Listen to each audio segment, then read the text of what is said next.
Bom dia, Bom Dani. dia, Dani. Então, eu já Então, queria te Bom eu já queria te agradecer. agradecer. Queria te agradecer Queria te por agradecer ter por ter aceitado falar aceitado conosco, falar participar conosco, do, participar do do festival, que festival, pra gente é que muito para a gente é muito importante, né? A gente vê importante, né? A alguém que está gente vê fazendo alguém a que está sua fazendo a parte, sua né? Tentando parte, melhorar de né? alguma forma Tentando melhorar de a vida alguma das forma pessoas. a vida das Então, eu queria que pessoas. você se Eu queria que você se apresentasse e apresentasse falasse e sobre o seu falasse sobre o trabalho. seu trabalho. Bom dia, pessoal. Primeiramente, né? Eu sou a Dani, eu sou psicóloga, sou de Fátima do Sul, né? Mas eu moro em Porto Alegre há alguns anos e estou aqui, né? Hoje para apresentar um pouco do meu trabalho, que é o Sobreviver Mulher, né? Com o foco nessa questão da prevenção de violências, né? E trazendo muito a importância da saúde mental, né, para todas as pessoas, né, para a gente desmistificar essa questão, né, que o acesso à saúde mental é elitizado, né, só para quem tem dinheiro ou só para quem, enfim, tem determinados acessos, né? Então, o meu trabalho ele vem muito de encontro com abrir esses caminhos, né, para o acesso, eu acredito, assim, e para trazer alguns incômodos também, né? Eu sempre coloco assim que falar sobre os incômodos que geralmente a gente, enfim, joga para debaixo do tapete, né? Ou ninguém quer lidar ou bancar, é algo muito desafiador, né? Mas o meu trabalho, assim, no Sobreviver Mulher, há alguns anos, vem trazendo, né, muitas experiências e vivências que me transformam muito além da profissional, né, psicóloga, mas do ser humano, né, de uma mulher vítima de algumas vivências e que acolhe outras pessoas vítimas, né, de outras questões também, mas sempre trazendo essa perspectiva de que essas dores, esses sofrimentos, eles de fato não definem, né, quem nós somos, assim, mas fazem parte, né? Então esse também é um desafio, né, de acolher essas questões, mas de criar algumas possibilidades de transformar, né, para a gente sobreviver, né, mas de uma forma ideal, porque agora a gente está num momento muito crítico da sociedade, né? Então, de fato, todos estamos sobrevivendo, né? Mas é isso. Então, enfim, fico muito feliz por esse convite e vamos lá, assim, que seja uma conversa bem interessante. Deixa eu te Deixa eu te perguntar, perguntar, por que que você por que criou o você projeto? O criou que o projeto? O que aconteceu? A Dani falou aconteceu? assim, A não, Dani fala assim, vou não, criar o vou criar projeto o aí, projeto aconteceu aí, alguma aconteceu alguma coisa, me conta. coisa, me conta. Então, eu me formei em Corumbá, né? Desde quando eu entrei na faculdade, com 17 anos, hoje eu tenho 29, né? Então, eu entrei com 17. E desde o início, assim, na graduação, né, por ter passado por escola pública, por, enfim, ser filha de mãe solo, né, ter várias problemáticas no relacionamento que a minha mãe tinha, né, que me incomodavam, que me afetavam, e tanto quanto afetavam ela também, né? Então, desde o início da faculdade, assim, eu tive uma perspectiva, né, do quanto as violências, elas definem muito, né, da nossa Sim, sociedade. Né? Infelizmente, muitas oportunidades para algumas pessoas não são, né, abraçadas por conta dessas vivências. Então, quando eu me formei, eu tinha muito esse desejo, assim, de ser psicóloga, sempre foi meu sonho, né? Mas ao mesmo tempo tinha esse desafio de bancar, né, o emocional, que é sim. acolher as pessoas, né? Então eu fui descobrindo, né? Fui descobrindo que a área social, que os espaços em maior vulnerabilidade, né? As pessoas que estão em crises, principalmente nessa questão mesmo de espaços de vulnerabilidade, comunidades, enfim, periferia, né, esses bairros mais que tem mais dificuldades ali, né, as vulnerabilidades do dia a dia. Então, desde o início assim, da minha graduação, eu entrei nessa área, né, e alguns anos atrás, em 2018, depois de várias experiências, tanto aqui no Brasil quanto fora, né, a partir de questões da área social, né, de abraçar essas oportunidades que às vezes surgiram, e se a minha mãe, né, não tivesse me acolhido, não tivesse me impulsionado, eu não teria, né, ido em frente, assim. Então, eu acho que o Sobreviver Mulher, ele veio muito de encontro para unir todas essas coisas, né? Não apenas essa questão do trabalho, de ser psicóloga e de criar, né, uma possibilidade dentro da minha área, mas também desse desejo de enxergar a psicologia muito fechada, né, como eu iniciei falando, né, de ainda elitizada, né, e eu não sou dessa realidade, né, a minha família, enfim, ela vem de uma origem muito humilde, né, então eu sempre senti muita necessidade de termos esse acesso, ou de pelo menos a gente não ser taxada como algumas coisas por buscar um suporte, né. Então, quando eu pensei, assim, quando eu vi, o Sobreviver Mulher, ele já estava acontecendo, né? Não foi algo que... Posso dizer que o perfil no Instagram, né? E foi algo que foi criado ali, né? E pensado, e o nome e tudo mais. Só que todas essas coisas, elas já vinham sendo desenvolvidas, né? E acredito também que dentro da minha própria família, né? Trazer ali, escancarar algumas realidades, né? Então, assim, falar que determinadas coisas que eu, né, inicialmente vivi foram violências, né? Entender o que era aquilo, então ter esse diálogo com a minha própria mãe, né? Dela também trazer as vivências dela, da gente trocar, se acolher. Então, isso tudo foram processos por trás dos bastidores, né? Ali, né? Então, eu acho que as redes sociais, elas vieram muito assim como um complemento da minha proposta.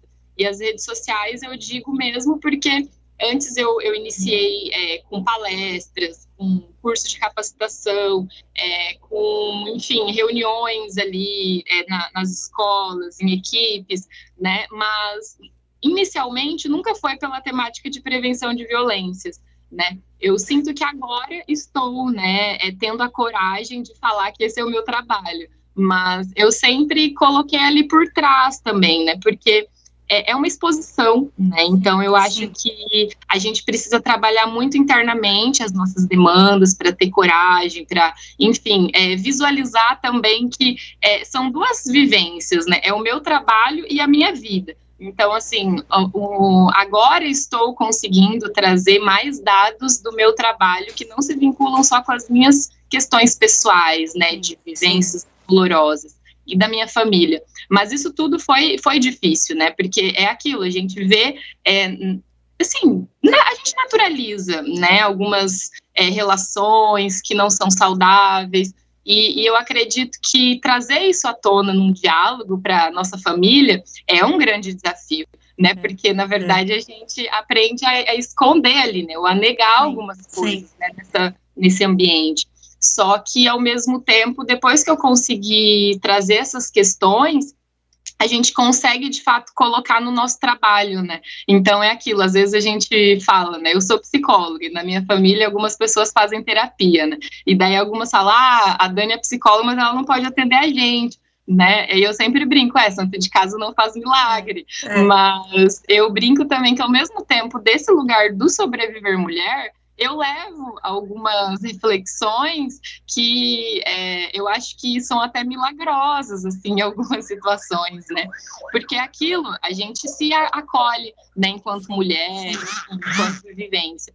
Mas eu acho que quando entra esse lado da nossa história, né, da nossa família, eles têm muitos cuidados também, né? Porque eles têm medo, né, da minha exposição, como eu vou trazer à tona, né, os meus trabalhos. E até de, quem sabe, enfim, expor as nossas vivências, né, que incluem outras pessoas, e a nossa cidade, Fátima do Sul, é uma cidade pequena, né, então tem esse lugar também, né, de ter a vergonha ali, de assumir algumas coisas, mas, basicamente, assim, esse trabalho foi criado, né, a partir das minhas vivências mesmo, assim, muito aquela angústia, assim, de querer falar o que estava, mas eu nunca me comuniquei de formas agressivas, né, violentas, muito pelo contrário.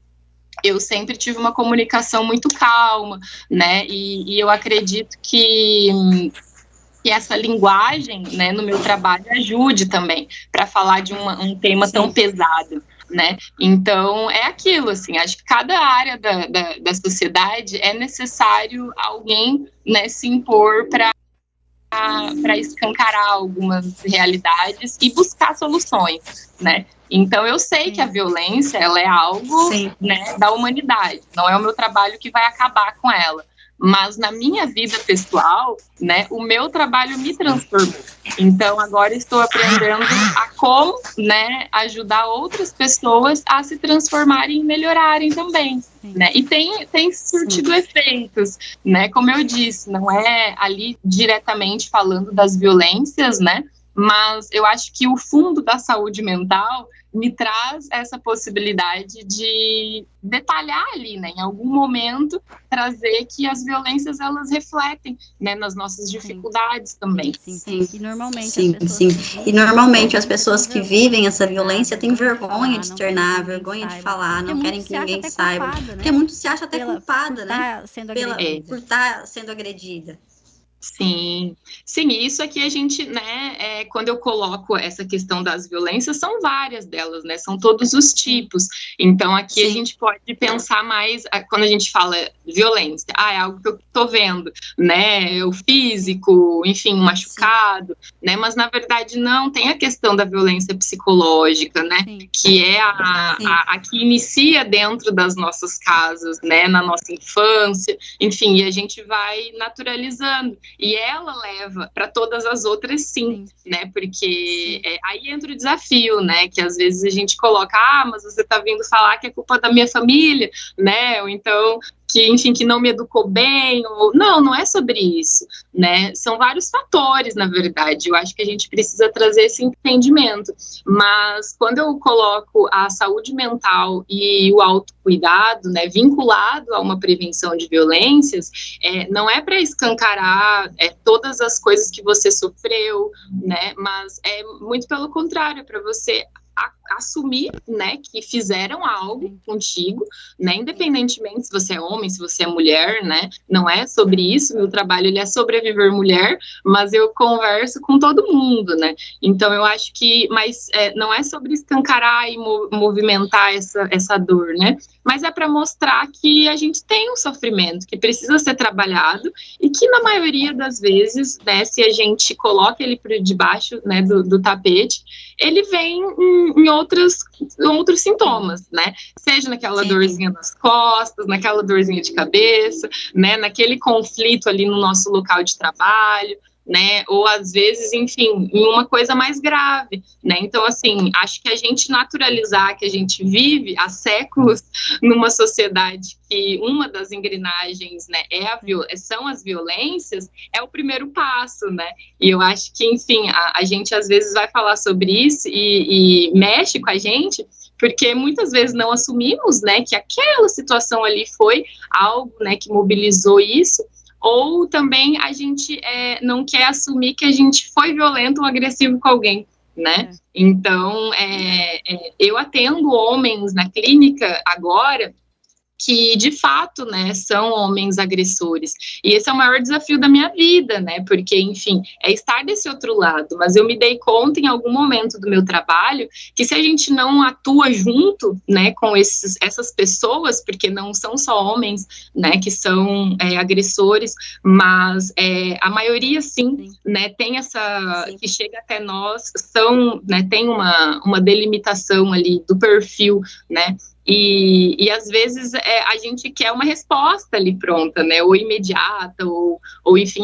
como sair disso, ou como não desenvolver mais esse tipo de atitude, né, nas minhas relações, mas nada é instantâneo, né, as pessoas que eu convivo, eu sempre digo, assim, quando a gente fala sobre saúde mental, não é um miojo que em 3 minutos tá tudo pronto, solucionado, né, tem a fórmula ali, né, então eu acho que, enfim, são coisas que a gente precisa acolher, mas ter esses olhares, né, que às vezes na tua vivência, o teu ponto de partida foi diferente, né, então é claro que como você vai lidar com aquelas situações, vai, né, ser de formas distintas, então eu acho que trazer essa rede toda, né, então por isso que é a família, são os amigos, é no local de trabalho, né, eu acho que tudo envolve, né, essa importância, assim, da gente não paralisar diante dessa história, né, vamos dizer assim, de sofrimento. porque sempre atrás de um agressor também normalmente ele foi agredido também, né? Então tem toda uma história, todo um jeito de criação, todo um costume, porque cada um é criado de uma maneira, cada um lida com os sentimentos de uma forma. Então a gente sempre vê isso, assim, que normalmente o agressor ele foi agredido, então ele só está replicando aquilo que ele viveu. E precisa de tratamento, de acompanhamento, para você entender os seus sentimentos. Até porque, para a gente saber que a gente não está sozinho, né? Sim, e entra, às vezes, há algumas críticas sobre isso, né? Eu estudo muito sobre os feminismos, sobre todo esse contexto, né? E ao mesmo tempo, assim, cada área e cada profissional vai ter a tua possibilidade ali de concluir o teu projeto, né?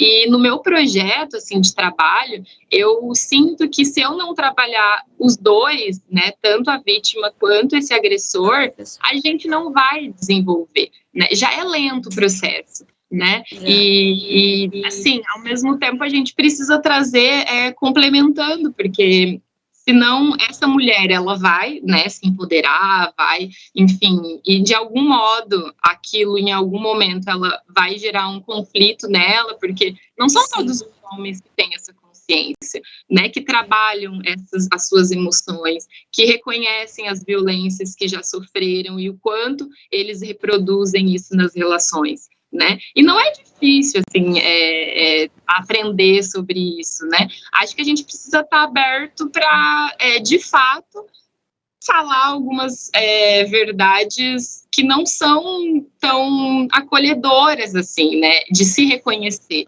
né? De, às vezes, você ser aquela pessoa que maltratou a outra, né? De você ser aquela pessoa que agrediu, seja em palavras, seja em atitudes, né? Porque é isso, é um ciclo, e isso também, né? Eu sempre coloco é um processo de aprendizagem, né? Não é para excluir, não é porque esses homens estão também procurando ajuda, enfim, que isso dá para excluir o que eles já fizeram, né? Muito pelo contrário, é uma forma de olhar também e de absorver e refletir, né? Essas próximas atitudes a partir de agora, né? Então, eu acho que são processos e os estar, né, dispostos a isso, né? Porque senão a gente vive numa sociedade. Eu sempre falo isso e eu acho que sempre vou repetir em todas as conversas, né? Mas a gente vive nessa sociedade onde somos, sim, governadas, lideradas por homens, né? Então, tem essa realidade da gente trazer essa dimensão, né? De que para a gente também criar algumas estratégias de acesso, de estar em alguns lugares, a gente precisa entender essa estrutura também, né? Que as motivações do porquê não estarmos ali, né? E a gente precisa desses aliados também, mas de não silenciarmos mais, né? Eu acho que é isso, assim, sobre o não silenciamento. Mas às vezes quando as mulheres, principalmente, né, se calam por muito tempo e daí elas decidem, né, se empoderam e falam, às vezes é mais agressivo ainda, né, quando a gente começa a falar o que a gente escuta de respostas do outro, né, porque, nossa, você sempre esteve nessa posição, por que agora você está, né, se colocando e falando? Então, são vários processos, né, a gente precisa ensinar as mulheres, sim, né, a se empoderarem, a estarem nesses lugares, mas a gente também precisa ensinar esses homens a acolher elas, né, a estarem ali ao lado delas, né, e que a gente não está chegando para tomar o lugar, até porque, né, o lugar tem para todo mundo, né, então por isso que o meu trabalho, eu começo desde a infância, né, na verdade é o lugar que eu vejo mais transformação a longo prazo, né, porque nós adultos somos rígidos, né, a gente tem que estar muito disposto, né, e uma das coisas que a gente mais tem dificuldades é lidar com os nossos desconfortos, né, então, assim, acho que as pessoas que estão na minha área fazendo, né, junto comigo, a gente sempre traz essas frustrações, né, o quanto é frustrante, às vezes você sabe, né, que a nossa proposta, ela vai melhorar, que ela vai, enfim, acolher aquele ambiente, né, vai trazer algumas transformações, mas é muito desafiador para a gente entrar ali, né, então, porque machuca, né, eu sempre tenho muito cuidado sobre isso, porque eu sei que machuca, porque machuca em mim primeiramente, senão eu nem tinha começar esse trabalho, né? Mas, na verdade, tem estratégias para a gente falar sobre isso e dar continuidade a esse apoio, a esse suporte, né? Sim, deixa eu te perguntar. E como é que essas pessoas chegam até você? Como é que elas participam do projeto ou vão à clínica? Como é que elas ficam sabendo do Viver Mulher? Como é que elas chegam até o seu trabalho? Como que eu chego até a Dani? Eu preciso falar da minha história, como é que eu faço? Agora, né, na pandemia, as coisas ficaram um pouco mais difíceis, né? Então, tem sido tudo online. Então, assim, é um trabalho que eu tenho realizado agora à distância, né, com mulheres, de alguma forma, de vários lugares ali do Brasil, né? Mas o meu propósito é sempre que as pessoas cheguem a partir ali das redes sociais, né? Porque tem um link que eu encaminho para a pessoa, enfim, trazer também um pouco dessa vivência, né, para a gente entender se é um tratamento, um acolhimento individual, ou se a gente pode fazer um acolhimento em grupo, né, porque agora, para o próximo ano, eu vou estar desenvolvendo grupos de acolhimento, né? Só que esses grupos, eles não serão abertos, né? Então, como é uma temática delicada, né? Que precisa, enfim, ter um cuidado, então vai ter uma pré-inscrição, né? Para a gente fazer, vamos dizer assim, ter mais cuidado mesmo, né? Para a exposição das histórias e tudo mais. E além disso, né, tem a possibilidade das pessoas, enfim, me acessarem nos espaços onde eu estou, né, seja como voluntária, seja os locais que eu trabalho, né. Atualmente, aqui em Porto Alegre, eu tenho vínculos voluntários com várias instituições sociais, né, então, muitas desses espaços vêm até mim, né, por meio de, Dani, eu preciso de uma palestra sobre saúde mental. Tá, mas é sobre o quê? Sobre luto. Aí, então vou vincular essa temática com o Sobreviver Mulher. Então, como eu incluo a questão das violências, né? Como eu incluo a prevenção, né? Porque entra essa questão também, né, das violências contra si mesmo, né? Então, entra essa necessidade também, né? Então, assim, as pessoas chegam até mim pelas redes sociais, né? Então, literalmente, agora é por conta disso. Mas eu estou agora, esse ano, eu aproveitei para criar várias possibilidades para que o meu trabalho chegue até as pessoas, né? Que não seja só pelas redes sociais, porque eu trabalho nessa linha de frente e eu sei que as pessoas que, assim, literalmente mais precisam, né, ali tem a extrema necessidade, não me encontram nas redes sociais, porque muitas delas nem têm esse acesso, né? Então, a partir de agora, qual é o meu foco, né, assim, algo que eu venho acumulando nesses anos? Eu agora estou finalizando, né, a criação na verdade, estou concluindo essa primeira parte do Sobreviver Mulher, que foi essa coisa mais generalizada, né? E daí eu estou compilando todos os vídeos de palestras, de ferramentas, e eu vou transformar isso em alguns cursos de capacitação, né? Porque eu sei que isso amplia, né? Eu posso encaminhar as pessoas da IBMS, né? Para aqui. E isso dessas vivências gerais, né, sobre como o meu trabalho é vinculado com essa proposta da prevenção de violências e saúde mental. E para o próximo ano, aí eu quero focar só na prevenção de violências específica, né, na linha de frente, com essas pessoas, como a gente, né, não trazer esse campo de fundo, vamos dizer assim, né, vamos dizer que eu me empoderei para chegar nos lugares falando só sobre violências, né? E daí a gente vai ter eu digo a gente, porque agora tenho algumas pessoas que estão comprando mais forte nessa ideia. Então, a proposta é a gente oferecer, né, esses materiais para equipes, né, como eu já venho fazendo, né, aí, principalmente, acho que Fátima e região, assim, foi o meu impulso, né, no MS, assim, para mostrar esse trabalho. Mas nesse momento, individualmente, eu não tenho atendido, assim, né, pessoas que chegam a partir do Sobreviver Mulher. Eu tenho trazido muito para os grupos, né, para o coletivo, porque eu acho que eu nunca vou estar em todos os lugares, né, ali ao mesmo tempo, né, então a capacitação contratar pessoas que estarão nesses lugares para desenvolver essa proposta tem muito mais efeito, né? E eu sempre coloco, até hoje de manhã eu fiz uma reunião antes de estar aqui, e eu coloquei isso, né? Nós precisamos trabalhar com a equipe primeiro, que vai estar à frente, né? Para daí ela estar fortalecida e, então, né, desempenhar um bom rendimento ali, né, no trabalho. Mas é isso, assim, agora tem sido pelas redes sociais. Eu espero que continue sendo, né, para que eu consiga acessar cada vez mais pessoas. Mas no próximo ano a proposta é estar mais presencialmente no MS, né? Então eu acho que esse ano muitas pessoas me procuraram, né, com essa necessidade, que eu fico extremamente feliz, né? Porque a gente sabe que é muito mais rígido, né? Isso das pessoas, né? Acolherem essa necessidade, né? Até de uma proposta como a sua, né? Então eu sinto que ao mesmo tempo que eu quero muito estar mais perto da minha família, né, e que eu vejo muita potência aí, né, nessas crises todas, enfim, eu vejo que aqui ainda no Rio Grande do Sul me abre algumas portas, né, que eu estou, né, conseguindo levar para aí também, né, enfim, é ampliar. Mas é isso, assim, eu estou, na verdade, né, criando um espaço físico em Fátima, né, aqui já trago de primeira mão, inclusive, Ai, que bom!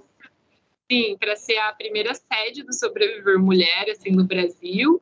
Então, eu digo Brasil porque realmente eu quero que a gente domine, né? E, enfim, a Fátima do Sul, quero que seja uma referência nisso, né? Então, assim, você tá aqui abrindo essas portas para eu falar um pouquinho já é muito, assim, para mim. Então, eu já te agradeço bastante. Eu que agradeço, eu agradeço muito mesmo. Muito feliz pela sua participação. São temas que precisam ser falados, precisam ser trabalhados, né? Porque, infelizmente, a agressão acontece na maioria das casas, de um jeito ou de outro. Começa, na verdade, nas nossas famílias, né? Sim, começa na família. E, às vezes, as pessoas não têm nem a consciência disso. Né? É verdade. E entra também essa necessidade, né, de a gente criar formas de conversar sobre isso. Né? Não é a mesma linguagem para criança, para adolescente, para o adulto, né?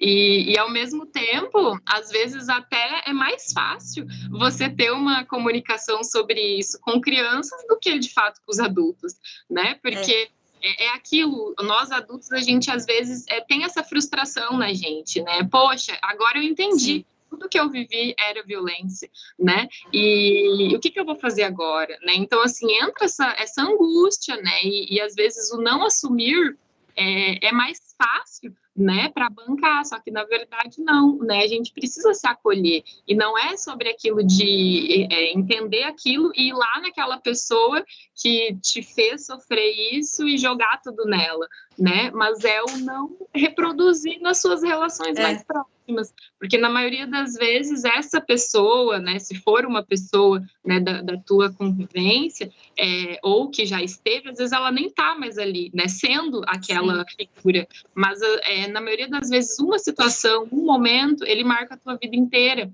né, então é sobre isso que eu trago no meu trabalho, né. Às vezes tenho amigos assim que falam, nem vou conversar com a Dani sobre isso, porque, né, eu falo, gente, muito pelo contrário, né, eu não estou aqui, não é para culpar, não é para julgar ninguém, só para, enfim, para a gente desacomodar, né, porque assim, nós mulheres, acho que o que a gente mais faz é lidar com os incômodos que a gente tem no nosso dia a dia. Né? Então, eu acho que trazer essa perspectiva para os homens também é para eles também terem essa consciência, né? De que às vezes vem assim os meus amigos ou homens, enfim, né, me trazer alguma necessidade de escuta mesmo, né? E me perguntam, mas como eu faço? Como eu posso? Aí a única coisa que eu digo, Google, né? Isso daí você vai procurar no Google, né? O que é feminismo? O que é machismo? Né? O que é racismo? Então, assim, vulnerabilidade, né? Então, eu acho que mas as outras coisas você pode conversar com os homens ao teu redor também. Ou com as próprias mulheres, né? Perguntar, né? Falar, desconstruir, né? Desacomodar, literalmente, mas sem violências, né? Porque eu nunca acho que a gente vai conseguir resolver uma violência com outra violência. E, às vezes, a gente não quer resolver a violência que a gente sofreu, não com a resposta violenta contra aquela pessoa, mas a gente responde com violência com a gente mesmo, né? E esse é um ponto também que eu toco, que é delicado, né? Para a gente pensar e refletir. Né? Então, assim, acolham essas propostas, né, que promovem saúde mental, que promovem acolhimento, e também se acolham, né? Eu acho que esse é o mais importante, assim, não é de um dia para o outro. Fazem, né, 10 anos, basicamente, que eu tô, desde a graduação e, enfim, todas essas vivências, né? E eu sinto ainda que na minha estrutura emocional tem muita coisa rígida por conta das coisas que eu sofri nos anos que eu sofri, né? E ainda hoje não estão mais na minha convivência, mas ainda repercutem, né? Então, eu acredito que é muito isso, assim, é um trabalho constante, mas é aquilo, se eu parar, como eu já fiz em alguns momentos, na minha dor, no meu sofrimento, eu literalmente paro, né? E tudo que vem junto comigo paralisa. E não é esse o meu objetivo, né? É sobreviver, né? E eu acho que não somente sobreviver de sobrevivência, né? Mas é o sobreviver, né? A gente precisa ter esse pause, né? Para a gente viver também, né? E a gente está tentando, né? A gente está vendo uma pandemia, tudo desestruturado, e daí essas coisas estão vindo mais à tona, inclusive as violências explícitas da própria sociedade.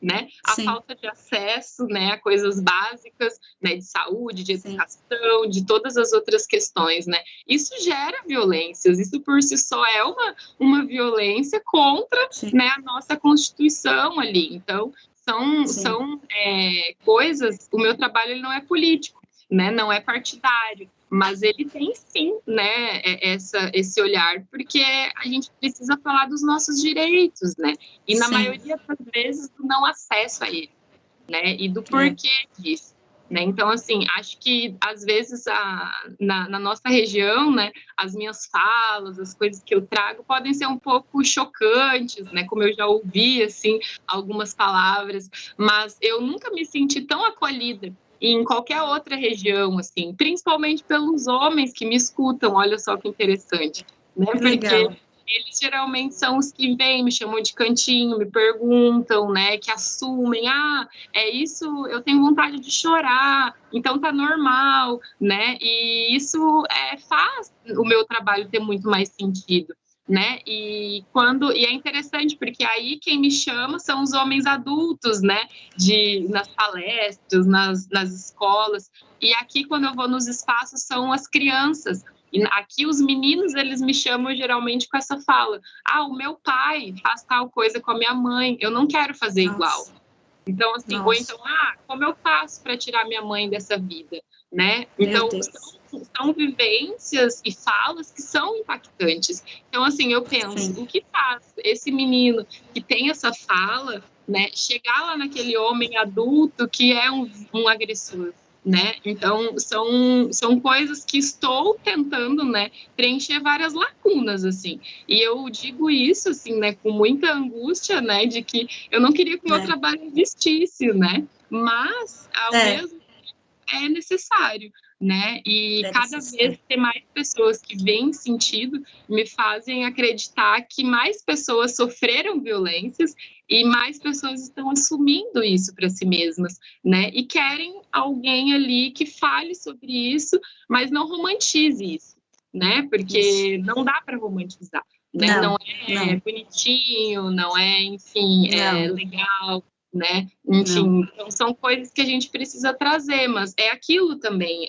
não há lá o meu marido, a minha mulher, fulano, enfim, namorado, companheiro, família, né, fez tal coisa, vou excluir aquela pessoa, né, não dá, né, não dá para tapar, né? Isso seria tapar ali, vamos dizer assim, colocar um pauzinho naquela brecha, né, e vai ficar vários raios ali de luz ainda, né, refletindo, e às vezes isso nos cega, né, e não é isso que a gente quer, né? A gente quer trazer à tona, conversar, lidar com esses incômodos, mas não deixar aberto também, né? Porque às vezes a gente abre muito as dores e deixa ali, né? E não é isso também, a gente precisa encontrar um ponto de acolhimento, né? E cada pessoa tem o teu, né? Não sou eu que vou trazer, né? Eu trago as estratégias, as referências, as reflexões, mas nenhuma verdade absoluta, né? Acho que é muito sobre isso, assim, e nada instantâneo, né? Nada mágico.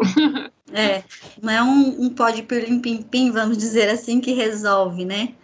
Muita terapia, muita conversa, muito acolhimento, para que essas feridas sejam cicatrizadas mesmo. Porque é muito difícil você falar de algo que você sofreu, porque a gente guarda, né? A gente esconde até lá no cantinho da gente, a gente não quer nem saber daquilo ali, você não abre aquela parte sua. E aí esse trabalho ele vem para mexer com você, com os seus sentimentos e mostrar, olha, tem cura, vamos conversar? Vamos ver o que está acontecendo? Sim. Nossa, eu achei muito, muito lindo o seu trabalho. Ai, que ótimo, que bom, assim, fico muito feliz.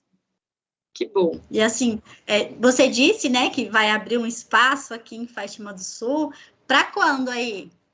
Então, os meus planos é para o próximo ano, né? Até o primeiro semestre ali. Não sei como vai ser essa questão da pandemia, né? Da questão presencial, física, mas eu sinto que pelo menos demarcar um território, né, na cidade e ir acolhendo e ir sendo essa referência ali, né? Mesmo eu não estando fisicamente, né? Mas a minha ideia é como dizia Marielle Franco, né, sejamos sementes, né? Então eu acho que cada sementinha que eu consigo plantar num professor, né? A minha mãe é da área da educação, então assim, num professor, em algum profissional da saúde, né? Em alguém da área do direito, né? Que eu tenho várias pessoas da minha rede que são dessa área. Então, assim, cada vez acho que a gente traz mais consciência, né? E é diferente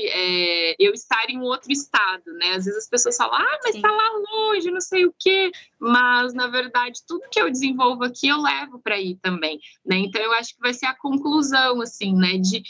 Não digo nem a conclusão, mas o início, né? O início de um novo propósito a longo prazo, assim. Porque, ao mesmo tempo, é desafiador, né? Mas não é impossível, né? Eu acho que a gente vai se acolhendo e acredito também que vai muito pela curiosidade, né? Eu brinco, assim, que eu quero que a prevenção de violências vire essa modinha, né? Que às vezes a gente vira ali, né? Viraliza. E eu quero muito que isso aconteça com o Sobreviver Mulher, né? Na nossa região, assim. Então, é basicamente isso, assim. Mas acredito que ano que vem, no início do ano, já estaremos por aí. Ai, que bom, assim. E eu digo para você, eu sou também da área da educação, né? Me formei na UFGD há uns anos atrás, aí sou professora de História, Filosofia, Sociologia, e aí estamos com esse trabalho de produção, produzir o festival e outras coisas. Fiz até também um curto aqui em Fátima, muito bonito. E aí, assim, eu queria agradecer muito a sua participação, porque enriquece, né, o nosso festival, e o nosso festival, ele fala vai música, religiosidade, escritores, então, assim, é um trabalho que é o primeiro, que eu estou amando fazer, minha primeira experiência, e te dizer assim, quando você for inaugurar o seu espaço aqui, tudo que você precisar, a gente está aqui. Olha, Rose, eu preciso de tal coisa, faz para mim? Eu farei, porque eu também tenho as minhas questões pessoais, também tenho, né? Então, todo mundo tem. Então, se você precisar, estamos aqui à disposição para acolher, para ajudar, para divulgar também. Porque eu acho que isso é muito, muito, muito importante. É igual você disse, uma modinha, né? Vamos fazer com que essa modinha pegue, né? A prevenção aconteça, porque a gente só fica sabendo depois que ocorre. A gente nunca fica sabendo antes. É só o depois, né? Que a pessoa já sofreu, ou infelizmente que ela já foi assassinada. A gente nunca vê o antes. Então, isso é muito, muito importante. Né? Porque para a pessoa mesma, ela fala, nossa, eu estou sofrendo isso, eu tenho lugar para procurar ajuda. Eu preciso procurar ajuda. Isso salva vidas, né? A prevenção, ela salva vidas. E é um trabalho lindo, assim, me tocou muito, de coração, me tocou muito, porque eu vejo famílias que sofrem essas agressões desde criança, adolescente, a mulher, e aí vai levar para a vida toda, né? E normalmente a mulher que ela sofre agressão, vê a mãe sofrendo agressão, ela vai casar com uma pessoa violenta, né? A criança, ela cresce naquele âmbito violento, ela naturaliza a violência, então para ela é normal, e aí replica, né? É verdade. Então, por isso que é importante esse trabalho de prevenção, porque a gente só vê o depois. Então, a prevenção, ninguém fala da prevenção, né? Ninguém fala só o depois que acontece, procura ajuda, ou infelizmente acontece a morte, é aí que se fala sobre o assunto. E a prevenção, ela é vital para que isso não aconteça. Então, eu te agradeço por esse tempo, né, de ter nos dado aqui essa conversa, espero vê-la de novo, falar de novo desse projeto, e aí vamos seguindo, vamos continuar conversando, para a gente até fazer coisas juntas, né, quem sabe? Óbvio, né? Com certeza, é sempre uma porta gigante que se abre, sim, né? Fico muito feliz pelo convite, agradeço esse espaço, né, de escuta, de troca, e estamos aí, né, seguindo e, enfim, espero chegar logo em Fátima para virar modinha. Isso aí, vamos levar a modinha da prevenção para Fátima, porque é uma cidade pequena e acontece muita coisa fica debaixo do pano. É verdade, né? E é uma referência para todas as regiões, né? É um lugar de passagem, sim, também. E eu vejo muita potência, né? Então, eu acho que a gente precisa unir essas pessoas que vejam, né? Enxergam essa potência e criar algo, né? Transformador, como, sim, a gente vem fazendo, sim, né? E o trabalho, sim, que vocês também estão propondo, eu achei fantástico, assim. Tomara que, enfim, tenha vida longa, né? Sim, assim esperamos, assim, é nosso intuito. Esse é só o primeiro de muitos que irão, se Deus quiser. Obrigada, Dani, fico muito, muito agradecida. Se precisar, tamo aí, é só dar uma ligadinha, manda uma mensagem, que a gente está à disposição, viu? Muito obrigada. Tá bem, obrigada. Tchau. Tchau. Então, para escrever o livro Atividades Econômicas na Colônia Agrícola Nacional de Dourados, eu utilizei diversas fontes e também fontes diversas, né? Então, eu trabalhei com fontes escritas, com fontes memorialísticas, imagéticas, jornalísticas. Dentre as fontes escritas, trabalhei com fontes oficiais e não oficiais. Podemos citar, por exemplo, relatórios, fichas cadastrais dos antigos colonos, tabelas com valor de madeira, abaixo-assinado dos colonos, telegramas, decretos, relatos memorialistas. Trabalhei também muito com depoimentos orais, teve um peso muito grande na minha pesquisa. Particularmente, não cheguei a realizar entrevistas, né?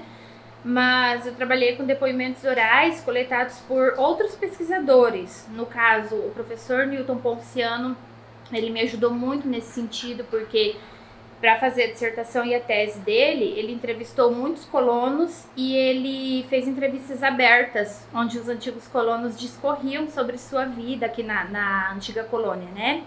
Então, ele disponibilizou essas entrevistas no Centro de Documentação Regional da UFGD e deixou à disposição de outros pesquisadores. Então, eu trabalhei muito com esses depoimentos orais. Teve um peso bastante relevante assim, na dissertação.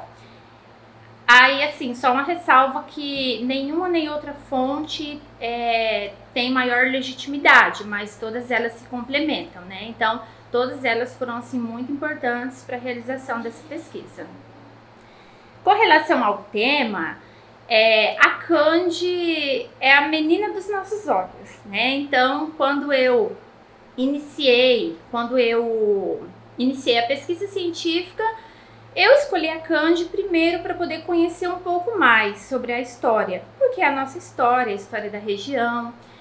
E muitas vezes a gente crescia ouvindo as pessoas mais velhas, os mais antigos, avós, bisavós, conhecidos, enfim, falar com muito entusiasmo, né, da colônia federal. Então, quando nós chegamos aqui, ou contando histórias do trabalho que tiveram, do quanto sofreram para conseguir o seu tão sonhado pedaço de terra, né? Então, eu optei pela Cande por isso, por saber que já tinha outros trabalhos, né? Isso também me motivou, que eu sabia que teria fontes, e também porque é a nossa história. A Cande, ela é um divisor de águas na nossa região, Antes dela, a gente tinha um povoamento rarefeito, né? A região estava inserida no capitalismo comercial. Então, depois da Cândia, a gente tem um boom demográfico que mudou toda a dinâmica da região.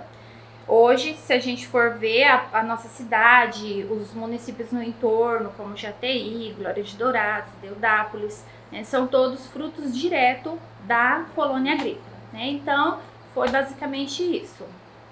E aí, assim, você teve alguma dificuldade durante a pesquisa? Como é que foi? Ah, com certeza, né? Dificuldade. O trabalho do historiador é um trabalho de formiguinha. Então, assim, a primeira dificuldade foi mesmo coletar essas fontes. Embora a gente saiba que tinham várias fontes disponíveis, a busca incessante pelas fontes foram a minha primeira preocupação, né? Então, eu fiz várias viagens a Campo Grande, muita pesquisa no Arquivo Público Estadual, do qual eu coletei também muitas fontes, principalmente as fontes documentais, os documentos oficiais. Enfim, tem outras dificuldades, né? A própria escrita, escrever com clareza e objetividade nem sempre é fácil. Então, assim, é um desafio, né? O próprio trabalho do pesquisador, a gente tem todo o ofício do historiador, não é fácil, o lidar com as fontes, o trato com as fontes. Então, tem que ter toda uma cautela de não se deixar levar pelas fontes, de saber compará-las, analisá-las, contrastá-las, né, para a gente chegar naquele resultado que a gente deseja. Em que ano você escreveu o seu livro? Então, eu concluí a minha dissertação de mestrado no ano de 2012. Né? Então, mestrado são 2 anos, é o primeiro ano teórico e o segundo ano da parte prática, que foi a parte da escrita. Eu defendi a minha dissertação em agosto de 2012. Como que a Ana vê hoje a Ana escritora? Então, a minha dissertação, ela foi indicada a livro, né, pela editora da UFGD, com ônus da editora. No caso, na época, eu não possuía recursos financeiros para pagar uma revisão ortográfica, então acabou que eu não consegui a publicação pela editora da UFGD. No entanto, 1 ano, se não me engano, 2 anos depois, nós conseguimos então publicar, transformar, sabendo já que tinha sido indicada livro. Então, assim, eu tinha certeza da relevância do meu trabalho, da qualidade do meu trabalho, né? Então, nós, com recursos próprios, nós conseguimos transformar a minha dissertação em livro, em 2016. E para mim, assim, foi muito gratificante, porque quando você tá nesse processo da escrita, da pesquisa, né, todo um processo longo, e quando você defende, você se sente meio...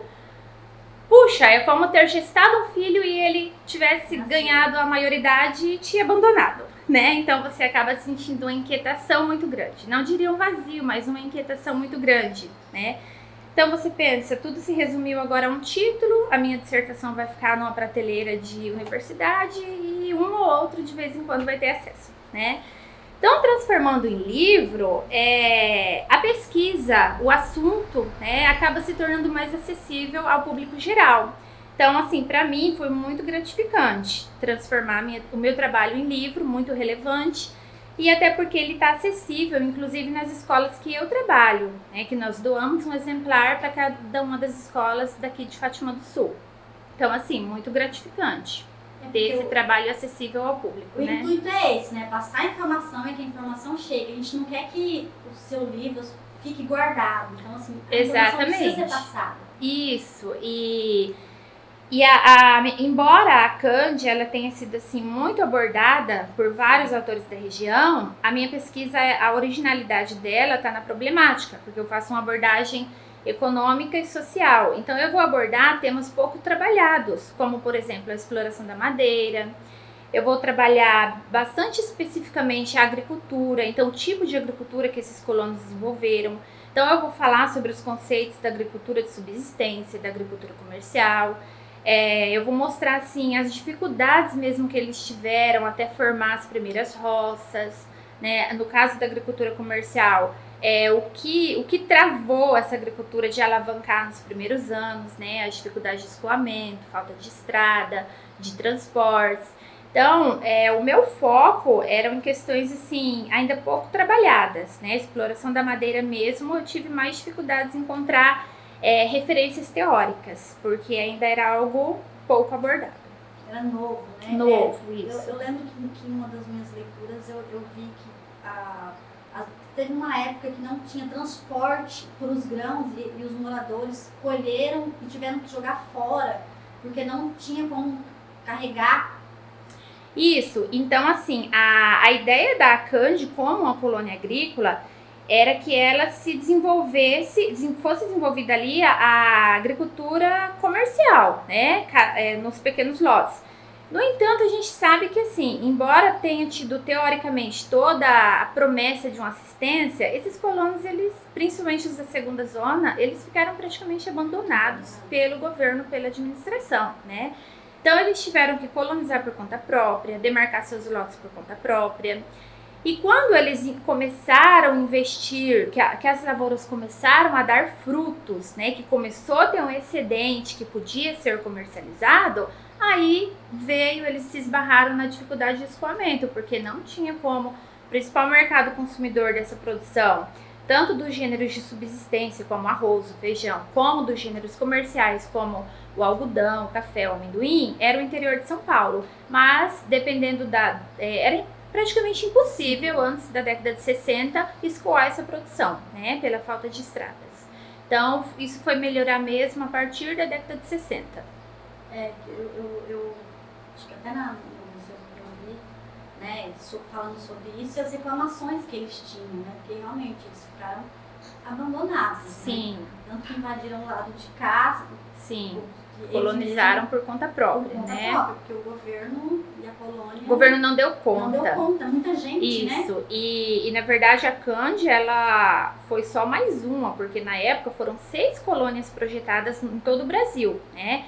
Vieram muitos, a grande maioria são nordestinos, que já estavam no sudeste, né? Já tinha corrido aí no processo do êxodo rural, estavam no sudeste, lá não conseguindo trabalho, então, sabendo da existência da colônia, eles acabam migrando para essa região. E no desenrolar do processo, vem sim muitas famílias japonesas diretamente para Cande para trabalhar com a cultura do café, principalmente. Vieram direto do Japão, muitos nem falavam o português, né? Sim. Tinha até reclamações, conflitos por conta disso, por conta da língua. Isso. Não entendiam. Sim, na Cande a gente tem... foi uma colonização nacional, inclusive assim, os documentos oficiais, um dos critérios era que fossem trabalhadores pobres com experiência agrícola e nacionais, embora a gente tenha sim a presença de muitos imigrantes, a gente tem japoneses, italianos, descendentes de alemães também. E a Cande, ela se destaca porque ela foi a colônia assim, mais próspera, se não a mais uma das. Tem a Cang também de Goiás, que prosperou bastante. As outras acabou que não tiveram muito sucesso. A própria administração não esperasse o sucesso, né? A migração, o tanto de imigrantes que viriam para cá na década de 40, atraídos então pela oportunidade da terra gratuita. Meu nome é Gilberto Avelino Mendes, morador aqui de Fátima do Sul, e sou escritor do livro No Reino dos Cadeados. Esse livro nasceu 2019, nasceu com um desejo meu, acalentado já há muitos anos, de escrever um livro. Porque escritor, eu sempre fui, sempre gostei de escrever. Escrevi para alguns jornais aqui de Fátima, escrevi para alguns lugares aí de fora, e escrevia mesmo para o meu prazer, como uma forma até de terapia, uma forma de expressão, de me descobrir. E também pela escrita, eu sempre quis sair, porque sempre fui uma pessoa recolhida, uma pessoa muito de casa, mas era a forma que eu encontrava para sair e expor o meu sentimento, a minha ideia, os meus sonhos, e uma maneira que eu tinha de chegar na alma e no coração das pessoas. Sempre procurei escrever coisas que fossem edificantes. Porque, para mim, a arte, toda a arte, ela é um dom que Deus dá para a pessoa. é um dom. Tem pessoas que cantam, tem pessoas que desenham, tem pessoas que escrevem.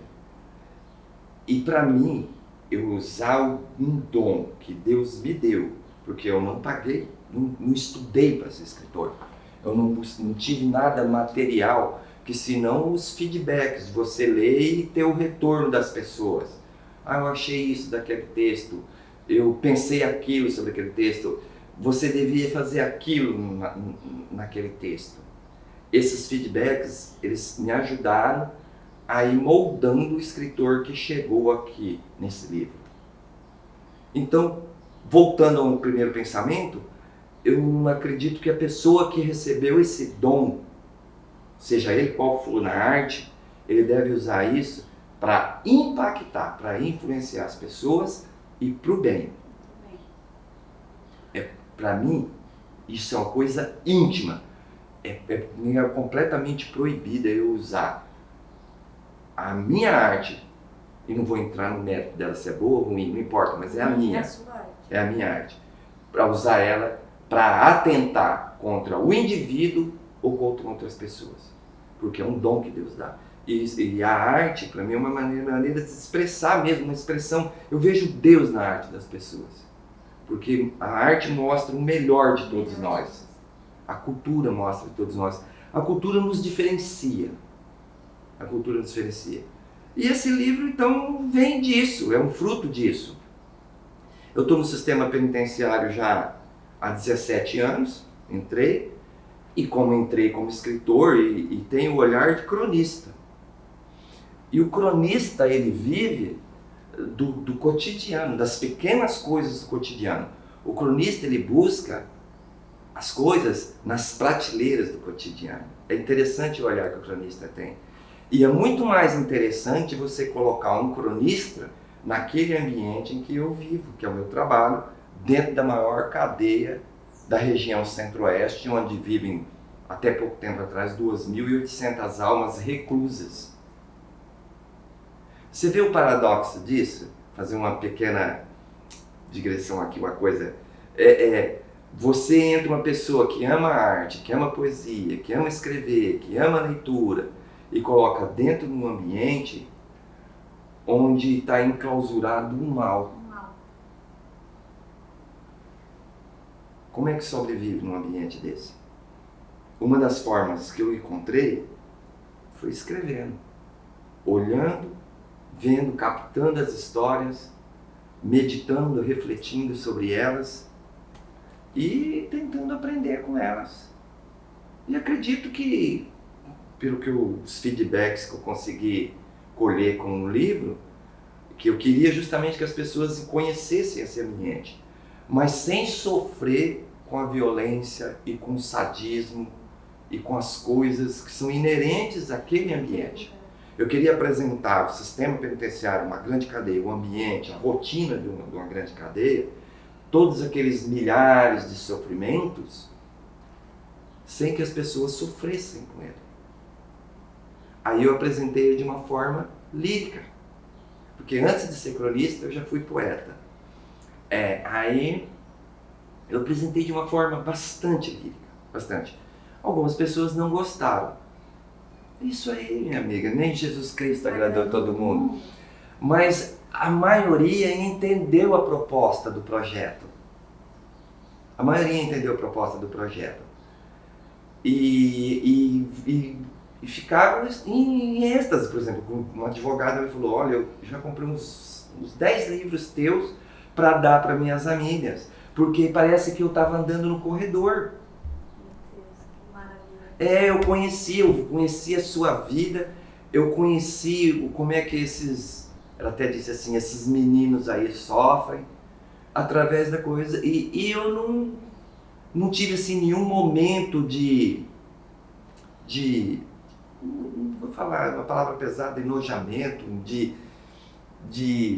sabe, ela não sentiu angústia, sofrimento, porque tinha lirismo.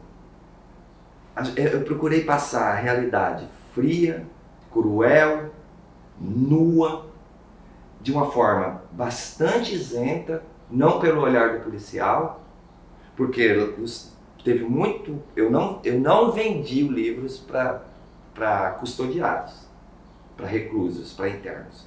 Não vendi, porque isso é uma regra minha de policial, que a gente tem que ter algumas regras para viver lá. Eu peguei isso desde o início e eu falei, não vou. Mas provavelmente chegou esse livro lá dentro através de advogados, sei lá. Eu sei de muitos custodiados que leram o livro e nenhum deles não se sentiram ofendidos. Muito pelo contrário, gostaram, se emocionaram, viram, conversaram comigo sobre o livro. E aí, prestou o livro? Nossa, Sr. Gilberto, o livro é muito bom. Eu vi histórias ali. Então, enfim, o livro são histórias, recortes de histórias verdadeiras. A maioria das histórias são verdadeiras, são que eu colhei. Algumas eu juntei, não tem nomes, porque crônicas não pode ter nomes. Não importa nomes, não importa. O que importa é a mensagem. O que eu tentei passar para as pessoas foram isso, o que é um ambiente, como elas sofrem, e que na verdade as pessoas que estão lá dentro, a maioria delas, ou todas elas, são vítimas. São vítimas da natureza pecaminosa do homem, são vítimas de um sistema cruel, são vítimas de uma falta de educação, são vítimas, às vezes, de uma sociedade que não preza, que não cuida, que não é solidária, são vítimas de um sistema econômico que não ajuda, e são vítimas delas próprias, porque eu não vou ficar vitimizando os outros, não vou ficar condenando, criminalizando governos, sociedades, ou seja lá quem for, quando as pessoas podem também construir os seus próprios, escolher os seus caminhos.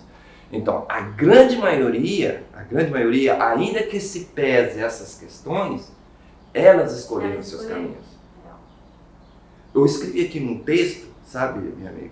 Escrevi um texto aqui dizendo que a gente diz que as perguntas a gente acha que estão lá atrás. Não, hoje as perguntas que estão surgindo hoje foi as respostas que você deu lá atrás. Por que hoje isso aqui estou presa? Porque de repente, em vez de você estar estudando, você estava matando aula, cabulando aula. Em vez de você estar trabalhando, você estava andando com quem não devia, com quem não merecia a sua companhia. E assim, e aí as respostas vieram. Escolhas levaram para lá. Então o livro retrata um pouco disso. E eles entenderam, enfim, é isto.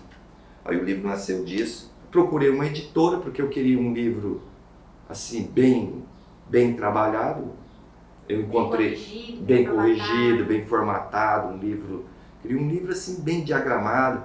Aí eu encontrei um rapaz chamado Rogério, que inclusive é da área policial, tem uma editora lá em Dourados. Encontrei ele através de um colega que lançou um livro lá em Dourados, o senhor Dr. Cláudio Ram, um livro da história da vida dele, da conversão cristã dele, e eu gostei muito do livro. E conversando por ali, encontrei ele e falei, quando for lançar meu livro, eu vou conversar contigo. E a gente conseguiu se acertar e eu gostei muito. Ele fez um trabalho muito bonito, a Bíblia Editora, ali. Então, fez um trabalho bem bonito, foi interessante. Que bom, assim, eu fiquei impressionada com o seu amor pela arte, pela escrita, e a forma como você falou realmente me atingiu. Eu não li seu livro, né? Não li seu livro ainda, quero ler seu livro, mas eu amei como você falou da cultura, como você falou da arte, que é isso. O artista, ele vende a arte dele, e quando a arte dele toca alguém de maneira benéfica, a gratificação é melhor do que o financeiro, porque é o coração. Acalenta muitas vezes, acalma muitas vezes. Então isso que é o artista, isso que é o escritor, isso que é o cantor, ele passa o que ele sente, né? Você escreve, né? Tem o dom da escrita. Então, assim... Bom, meu nome é Paulo Henrique Porto, né? O nome artístico Paulo Porto. Tenho uma formação cênica desde 2009, né? Que eu iniciei a Faculdade de Artes Cênicas na UFGD. E a partir dali, né, eu já comecei a desenvolver alguns trabalhos profissionais, né, podemos dizer assim, dentro da carreira acadêmica. E logo depois que a gente saiu, né, da formação das artes cênicas, eu pude estar desenvolvendo alguns projetos, né. Dentro desse período que eu me profissionalizei nas artes cênicas, eu tive alguns projetos bem interessantes que eu levo para mim assim como um up, né? Uma forma de estar desenvolvendo e acreditando num trabalho que eu penso para a cidade de Fátima do Sul, né?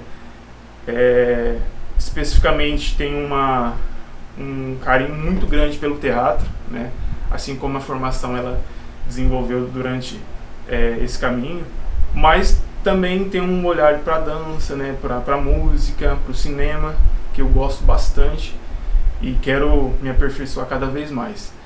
No teatro eu tenho 2 projetos que eu posso destacar, né? Que foi o Gota d'Água, teve como direção do Nil Amaral, e foi um prêmio Miriam Muniz, né, um prêmio federal, que para mim é de muita valia, muito significado, né?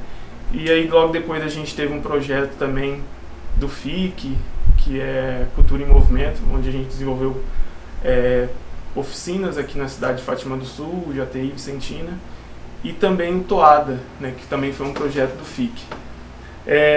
Para mim, enquanto artista, é muito importante estar participando desse evento, né, que querendo ou não, é um evento que fomenta a cultura, e esse é um dos meus objetivos também, levar o acesso à arte, né, para essa cidade, que precisa ser mais, ter um olhar maior, né, para esse fomento, que a gente sabe que temos grandes artistas aqui no nosso município, podemos revelar muito mais, né, e eu acredito que esse é um passo muito importante, né, que o Gustavo está realizando junto com a equipe dele. Então, eu, enquanto artista, né, enquanto diretor teatral, produtor cultural, quero deixar aqui, né, esse grande parabéns e que eu possa contribuir muito, né, com essa formação de vocês. Eu sou a professora Cláudia Coutinho Capilé, sou escritora. Na realidade, a minha formação é pedagogia, né? A minha primeira formação é pedagoga e a minha segunda formação é filosofia. Também sou pós-graduada em filosofia clínica e lato sensu. Então, eu toda a vida nunca me imaginei sendo escritora. Mais ou menos por volta de 1984, eu trabalhava na Câmara Municipal e nós tínhamos uns jornais que eles eram regional. Eles eram da cidade de Dourados e o pessoal passava na Câmara para pegar a matéria da Câmara e outras matérias que tinham com relação ao município de Fátima do Sul. Esse jornal seria, a princípio, o jornal Zangão, depois Diário do Povo e depois Diário MS. Então, no início, eu comecei sendo assim, portadora de entregar essas matérias ao jornal. Com o passar do tempo, o dono do jornal, que é o senhor Vitoriano Carboneira Calles, na época do Zangão era ele com o Paulo Falcão, da cidade de Dourados, e daí ele me fez o convite se eu queria escrever para o jornal. Ou se, primeiro ele me perguntou se eu conhecia alguém que escrevia. Eu perguntou se eu queria indicar alguém para escrever no jornal, e eu brincando falei, não pode ser eu, assim, olha a inocência. Aí ele falou, pode, a gente vai te dar uma coluna, a princípio era uma coluna social. Com o passar do tempo, esse meu trabalho, que na realidade começou assim despretensioso, eu comecei a gostar do que eu fazia, né? E daí então o jornal foi crescendo e foi tendo outros representantes também na cidade de Fátima do Sul. Mesmo saindo da Câmara Municipal na década de 90, eu sempre trabalhava em outro trabalho e escrevia para o jornal. Como eu disse, a princípio era uma coluna social. Quando chegava na época do aniversário da cidade, o jornal sempre queria algo mais para fazer uma edição especial para o aniversário do 9 de julho. Aí essas edições especiais, ele me pedia que fosse entrevista, algum fato pitoresco, alguma coisa sobre a história do nosso município. E eu comecei a fazer, né, entrevista, tirar foto. Era muito difícil porque a gente fazia a foto em preto e branco e depois mandava fazer o fotolito para poder publicar juntamente com a matéria. Na realidade, a gente ficava quase uma semana preparando o jornal e o jornal saía uma vez por semana. No aniversário da cidade, a gente ficava talvez até um mês preparando tudo para essa edição especial. E na década de 90, no aniversário, se eu não me falha a memória, de 25 anos do Banco do Brasil, na cidade de Fátima do Sul, por conta desse trabalho no jornal e por conta de conhecer os moradores mais antigos da cidade, o banco também nos convidou, eu, Cláudia, através do jornal, para estar auxiliando a fazer um documentário. Esse documentário foi feito em VHS e nós fizemos dentro de uma produtora de vídeo que tinha aqui em Fátima do Sul. Todas as imagens desses vídeos foram com fotografias, né, de moradores antigos. E daí, então, mais adiante, em 94, mais ou menos, eu resolvi parar de escrever para o jornal. E esse parar de escrever no jornal, vários amigos meus me questionavam: Cláudia, o que você vai fazer com o material que você escreveu, essas edições especiais? Como eu já tinha passado no concurso, porque eu passei na década de 90, no concurso para professor, a história de Fátima do Sul, ou a história do município, faz parte da grade curricular do 4º ano do ensino fundamental. E daí eu me deparei com uma situação: nós não tínhamos nada de material. E eu percebi que nas escolas a gente utilizava, os professores que já estavam lá, utilizavam as cópias dos jornais das edições especiais que tinham sido feitas. E utilizava também a monografia do seu José Adolfo Nascimento e alguns textos do professor Quintino Bristotti. Então foi aí que nasceu a ideia de escrever um livro, porque eu nunca me imaginei escrevendo livros, né? E daí veio a ideia, e daí eu chamei o dono do jornal, que então já era o Diário MS, o Vitor. E como eu estava saindo do jornal, eu tinha essa possibilidade, né, que ele me perguntou o que eu queria, se eu desejava alguma coisa, né? E eu não era funcionária registrada, eu trabalhava a título de colaboradora. E daí eu falei para ele: olha, Vitor, eu tenho uma vontade, que é escrever um livro utilizando todo o material que nós fizemos para o jornal nas edições especiais do 9 de julho.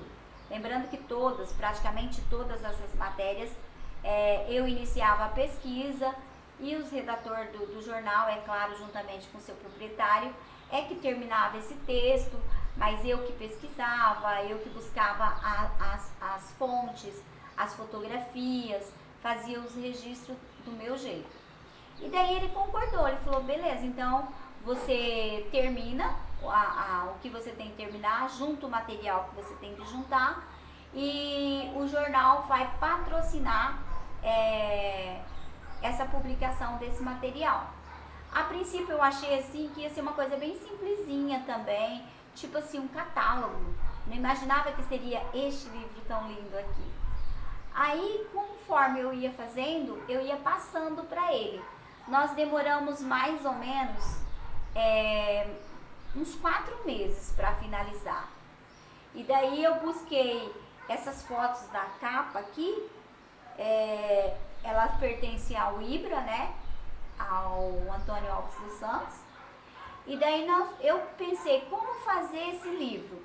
Como era algo voltado para a educação, eu fiz um compacto. Eu coloquei um pouquinho de cada coisa que era necessário para a publicação do livro.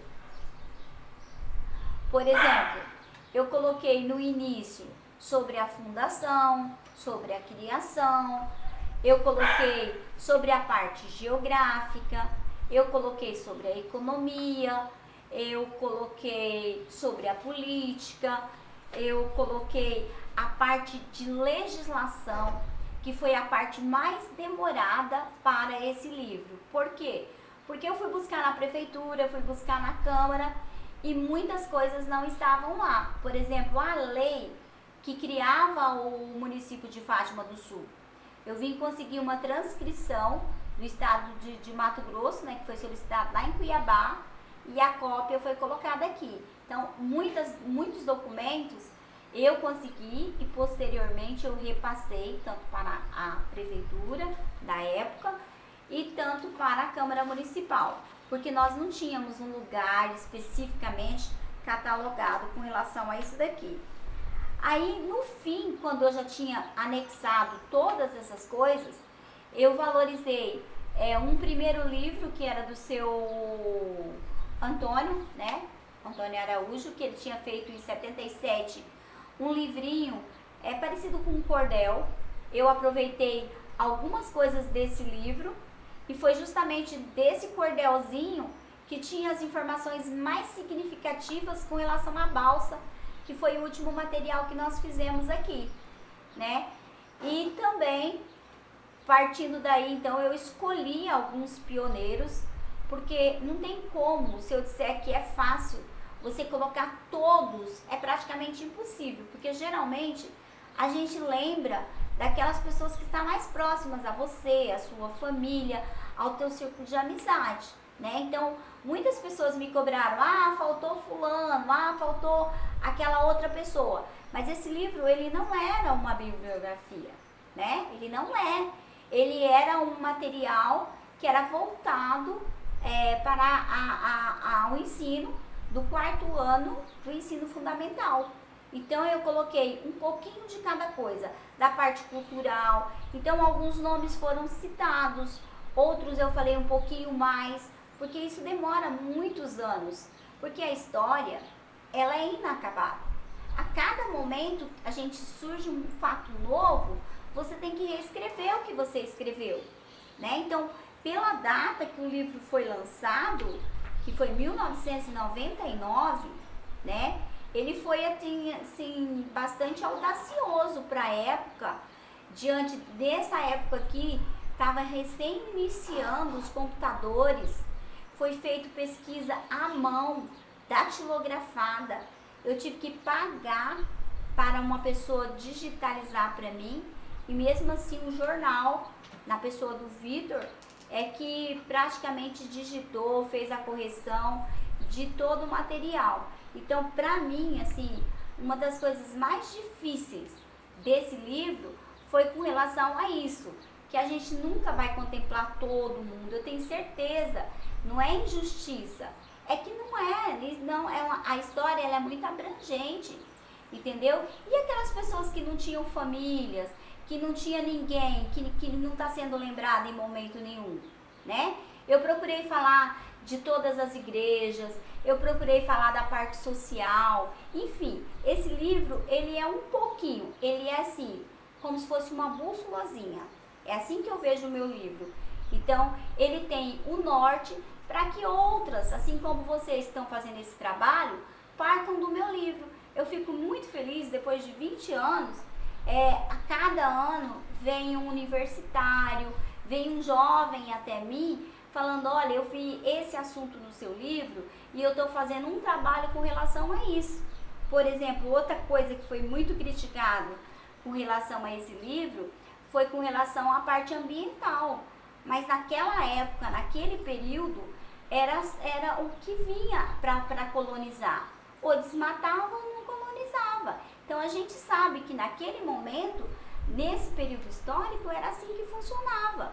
Hoje a gente sabe que não é mais dessa forma, né? A gente sabe que foram coisas erradas que aconteceram, mas é bom que tenha o assunto para a gente justamente debater sobre essas consequências, né, que aconteceu.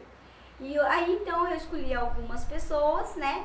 Também nós não esquecemos do distrito de Culturama, porque foi falado também alguma coisa com relação à história, à formação. Como eu disse agora há pouco, é um norte sobre alguma coisa. E daí, então, eu finalizei colocando fotos. Também, olha, para vocês terem uma ideia, igual eu tô falando, não era informatizado. Cada foto dessa foi um custo. Essa capa, ela foi maravilhosa para aquela época. Porque essa capa aqui deve ter ficado muito caro, só essa capa aqui.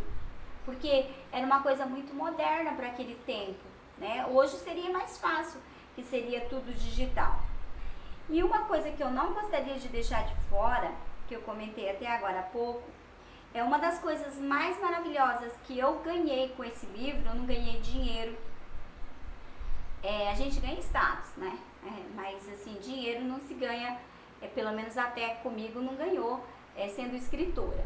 Mas assim, uma das coisas que me deixa bastante emocionada e que eu fico assim muito orgulhosa de ter esse livro contribuído foi o hino de Fátima do Sul tornar público. Porque até o dia do lançamento desse livro, só 2 pessoas conseguiam cantar o hino de Fátima do Sul, que era a professora Elcira e o professor Claudemir. E depois desse lançamento que foi feito, o hino tornou público, foi gravado CDs, foi feito partitura, e tudo isso é fruto desse lançamento desse livro.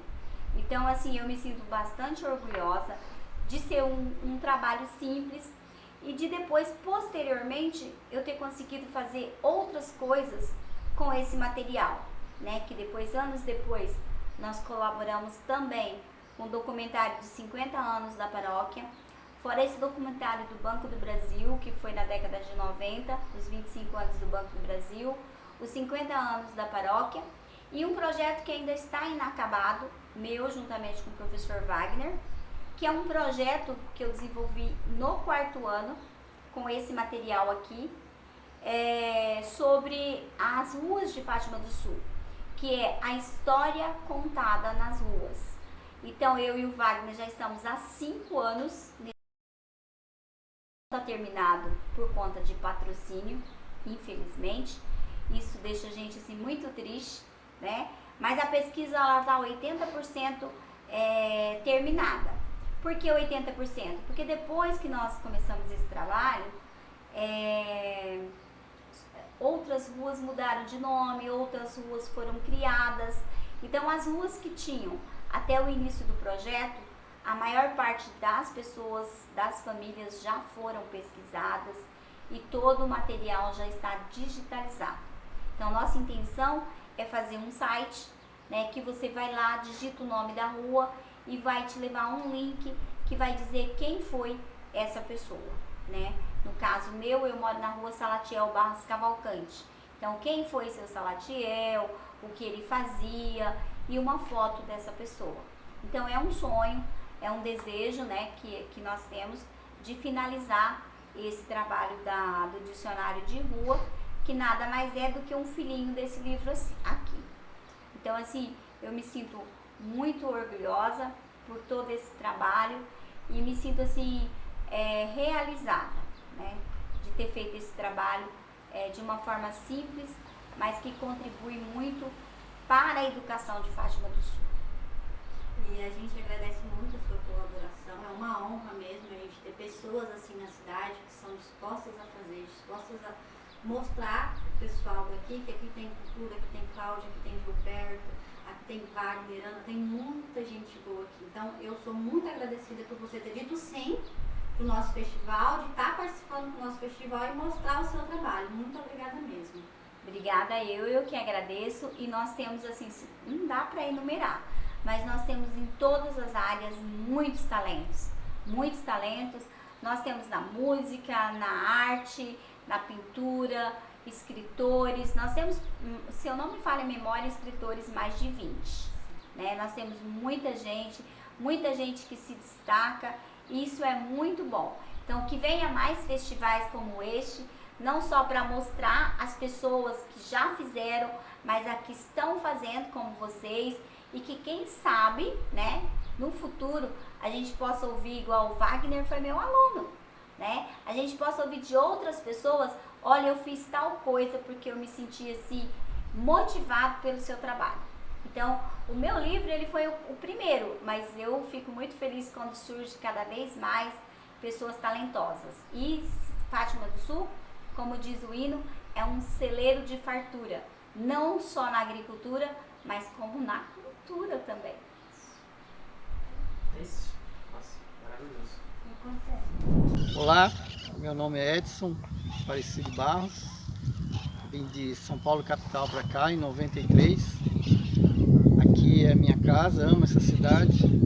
Eu costumo dizer que eu marquei um encontro comigo mesmo aqui e depois de algum tempo houve esse encontro, né? E em 97 eu resolvi escrever um livro porque muitas das coisas que eu vi assim, comentava com algumas pessoas e eu via que ninguém, né, percebia do jeito que eu estava falando. Resumindo, eu escrevi esse livro para mandar uma mensagem para mim hoje, né? Na época, para você ter uma ideia desse livro, eu tinha cabelo, tinha barba, né? Eu montei o fã-clube do Raul Seixas aqui para vocês terem uma ideia. E por isso dessa caricatura aqui no livro. Aqui tem uma foto minha, como eu era em 97. Não sei se vai pegar bem na câmera aí. Então era bem assim. O tempo passa, o cabelo cai e etc. Mas, independente, o livro foi um recado que eu dei para mim hoje, né? E esse hoje também vai ser daqui quanto tempo for, porque tem coisas que elas são imortais, elas são atemporais, né? Então o que eu estou falando aqui, daqui 10, 20 anos, 30 anos, a mensagem vai ser a mesma. Qual é a mensagem? Que dentro de cada um de nós tem uma criança imaculada. E essa criança, ela chega um momento que ela se esconde no nosso coração, né? Aí nós vamos para a sociedade, vamos para a escola, vamos para a comunidade, etc. Aí vem uma série de concorrências, tem que passar de ano, tem que correr aqui, como se fosse uma Olimpíada. E a criança vai ficando para trás, né? E às vezes vai se preocupando com coisas, às vezes com coisas materiais, tem que se formar, tem que não sei o quê. Puxa, todo ser nasce formado, né? O exemplo do João de Barro, ele já nasce engenheiro civil e assim por diante. Então o que eu quero dizer com essa criança é que ela está sempre em contato conosco.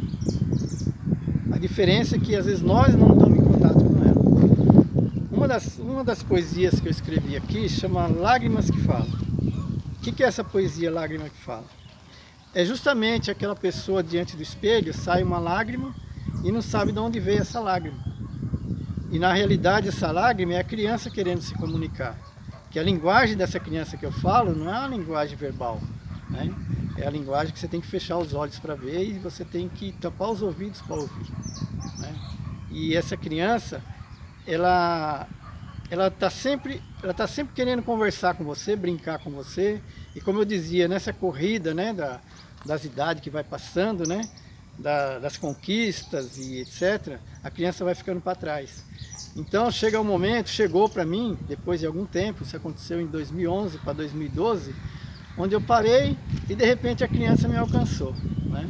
E depois que ela me alcançou, muda tudo à sua volta e você começa a ver coisas que estavam diante dos seus olhos e você não via. Você começa a valorizar mais, por exemplo, o corpo físico, porque a criança precisa do corpo físico, né?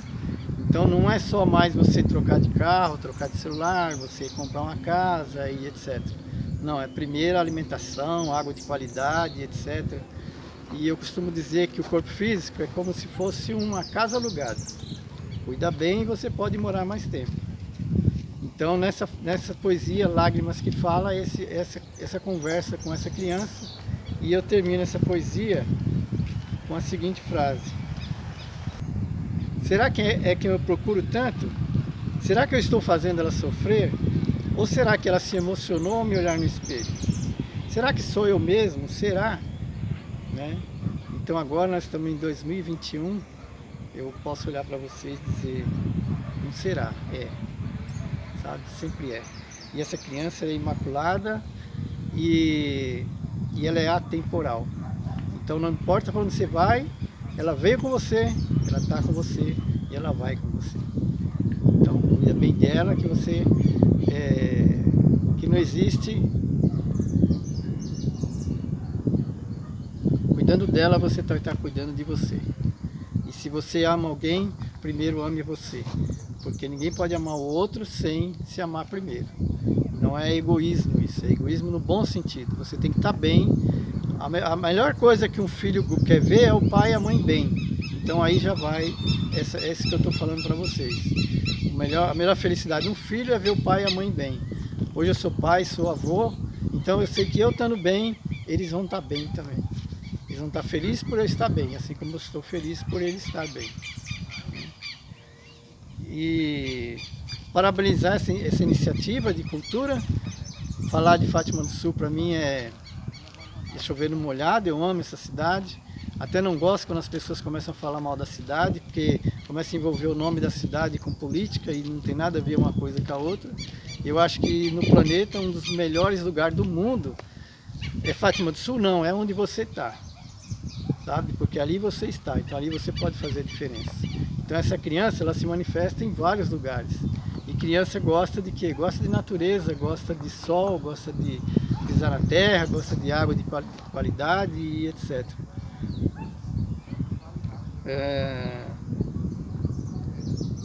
Fala pra gente por que o nome do livro, Os Dois. O nome do livro, Os Dois, surgiu dessa criança que eu acabei de falar e desse personagem que vocês estão vendo. Porque esse que vocês estão vendo aí na imagem é um personagem. A criança, ela não é, você não pode ver a criança, porque a criança é ela que vê. Então é como a balança pesa tudo, mas não pode se pesar. E assim, então esses dois é você e essa criança, tá? Não existe os dois separados. Não existe só a pessoa, o lado bem e o lado mal. Não, os dois caminham juntos, né? Um corrigindo o outro, né? Um entre aspas dando apoio para o outro e assim por diante. Então esse livro chama Os Dois, justamente por essa versão do Imaculado, da criança e do personagem, vamos chamar assim. E eu coloquei também no livro o nome Jesus e Barrabás. Parece uma contradição, né? Falar Jesus e Barrabás, um pode falar, não, teria que ser Jesus. Outro fala, não, não poderia ser Barrabás. Não, os dois, eles lutavam pela mesma coisa, só cada um com a sua visão de mundo e assim por diante. Então Jesus tem uma criança imaculada. Barrabás também tem a mesma criança imaculada. Então, no caso, se tivesse que libertar algum, teria que libertar os dois. Então o título partiu dessa premissa, vamos dizer assim. Parafraseando Emanuel Marinho. Poesia não dá sapato, mas como andar sem poesia, né? E agora eu mesmo digo assim, poesia não é oxigênio, mas como é que você vai respirar sem poesia? Gratidão. Gente, vamos tomar cuidado com o Covid, vamos continuar usando máscara, vamos continuar com distanciamento, vamos tomar vacina e tá muito perigoso ainda, a gente tem uma onda chegando, por isso que um projeto como esse, que é online, que junta as pessoas de uma forma digital, é muito importante da gente estar desenvolvendo e apoiando. Não esqueçam, usem máscara, andem com álcool em gel, mesmo quem já tomou vacina, porque o Covid não acabou, infelizmente. Então, continuemos tomando todos os cuidados para que ninguém mais possa ficar doente. Não esqueçam, carreguem sempre uma máscara reserva, o seu vidrinho de álcool para todos os lugares. O Covid mata, gente, então vamos tomar cuidado. Então, gente, estamos chegando no fim do nosso primeiro festival cultural de Fátima do Sul. E eu fico imensamente agradecido a todos que deram o seu like, a todos que contribuíram com o Pix, a todos que fizeram algum tipo de colaboração e que isso tá na história já, gente. Vocês vão fazer a diferença e é isso que a gente está aqui. A gente está aqui para fazer a diferença. E aí a gente tem que agradecer todos os nossos amigos, os artistas que disseram sim pra gente, embarcaram nesse barco com a gente, de levar a cultura de Fátima do Sul para lugares onde a gente nem imagina. Então, embarcaram às cegas, né? às Porque esse cegas. foi o primeiro. Eles agora, muitos deles agora, Sim. eles viram o resultado dos vídeos, Sim. o resultado das coisas que nós produzimos durante essas semanas aí. E foi um prazer imenso conhecer muitos artistas, Sim. sabe? Pessoas que até já tinham desistido disso, que tinham colocado seus livros dentro de caixa e falado, eu não sou isso, eu não tenho valor nenhum. Então é muito importante, gente, a gente saber quem nós somos, nós temos valores, nós temos o nosso lugar na sociedade e ninguém vai tirar o que é de direito da gente. Não adianta. Podem tentar, podem chorar, podem xingar, podem ameaçar, mas não vão tirar o que é de direito da gente. O artista tem o seu lugar, ele precisa mostrar o seu trabalho. E esse festival é para isso. É para mostrar o trabalho do artista, levar o nome do artista para frente. Então, assim, muito obrigada para quem disse sim pra gente, porque é um festival sem dinheiro nenhum. Estamos fazendo só com a nossa coragem e a força de vontade. E agradecemos imensamente o sim de cada pessoa que participou desse primeiro Festival de Fátima do Sul. Confiaram no nosso trabalho e é uma honra estar aqui fazendo esse tipo de trabalho. Sim. Eu só agradeço a esse show maravilhoso que ele acabou de nos mostrar. Então, eu só fico feliz, gente, com todo mundo. E, claro, as próximas vezes que a gente se fosse reunir, produzir coisas, quem conhecer alguém, quem quiser participar, é só entrar em contato. A gente tem o nosso e-mail aqui embaixo, nossas redes sociais aqui embaixo. Não precisa ter medo, a gente recebe todo mundo com o maior carinho, a gente produz todo mundo com o maior carinho, e é isso que a gente quer o bem coletivo dos artistas. A gente quer fazer cultura, a gente quer propagar a cultura. E é isso aí. Obrigado quem ficou até aqui e até uma próxima, gente. Tchau, galera. Muito obrigada por vocês terem nos acompanhado nessa.